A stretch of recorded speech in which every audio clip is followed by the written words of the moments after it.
নমস্কার সকল ফেসবুক বন্ধু ও সারা ভারতবর্ষের সারা বিশ্বের মানুষকে জানাই আমার এই কণ্ঠ দিয়ে একটি কবিতা পাঠ করে শোনাচ্ছি। আপনারা শুনবেন এবং কমেন্টস করবেন, শেয়ার করবেন এবং সাবস্ক্রাইব করবেন এবং মন দিয়ে সবথেকে বেশি কবিতাটা শুনবেন এবং বুঝবেন। আপনাদের আশীর্বাদ আমাকে অনেক দূর পৌঁছে দেবে। কবিতার নাম মানুষ যদি মানুষের উপকারে। কবি শ্যামল চট্টোপাধ্যায়ের লেখা। এই ভগবান কিছু বিবেচনা করি নিশ্চয়ই মানুষ সৃষ্টি করেন। একটা রক্তের পিণ্ডের থেকে পুতুলের আকারের মানুষ গঠন। তাকে অনেক বুদ্ধি দিয়েছে, বিদ্যাও দিয়েছে। তার নিশ্চয়ই দয়ালু বিবেকবোধ এগুলোও দিয়েছে। কাউকে দিয়েছে অল্প বিদ্যায় ভয়ঙ্করী, আবার কাউকেও মহান বিদ্যায় ভরিয়েছে, সে আবার অহংকারী। আবার কেউ কেউ অল্প বিদ্যায় প্রখর বুদ্ধি তার, সে সমাজের নানা কল্যাণ কাজে ব্যস্ত তার সঙ্গে কোনো মানুষকে আবার মায়া মমতা দিয়েছে, আবার কাউকে হিংসা দাবানলের মতো তেজ দিয়েছে। তবে কি ভালো মানুষ নেই এই পৃথিবীতে? হ্যাঁ, আছে বলেই আজ চন্দ্র সূর্য সময় মতো উঠছে। তার সাথে সাথে দিনের শেষে অস্ত্রও যাচ্ছে।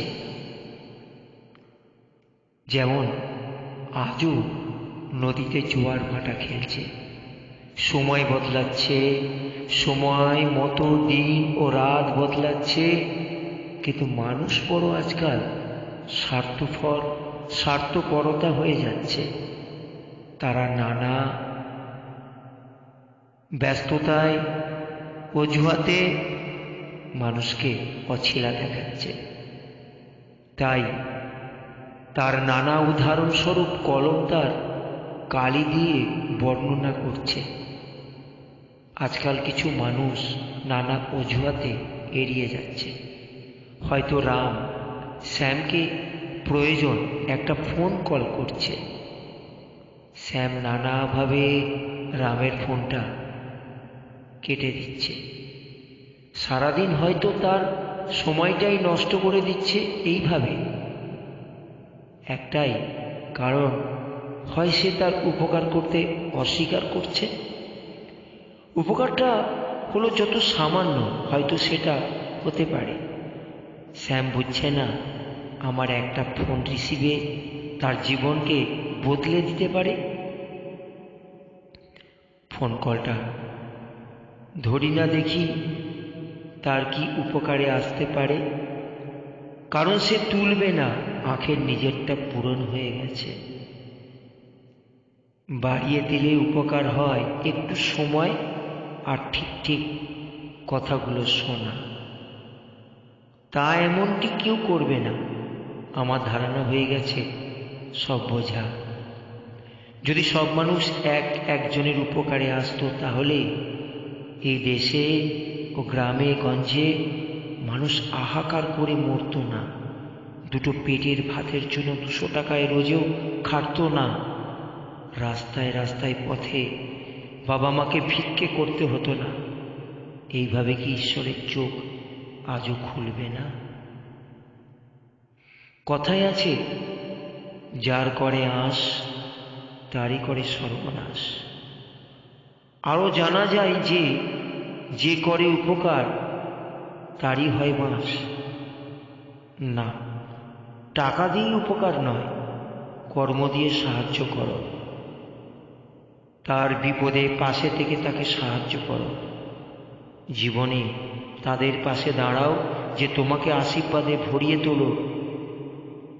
সব থাকবে, টাকা থাকবে, সম্মান থাকবে, বিষয় আশয় থাকবে, থাকবে তোমার নাম, যা মরার পর উপকার করে খোদাই করো।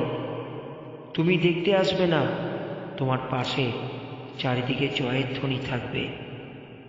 তোমার শুধু তোমার সেটা বেঁচে থেকে জয় করো। সেই জয়ের প্রতিধ্বনি নিয়ে তুমি নিজেকে গর্ব করো।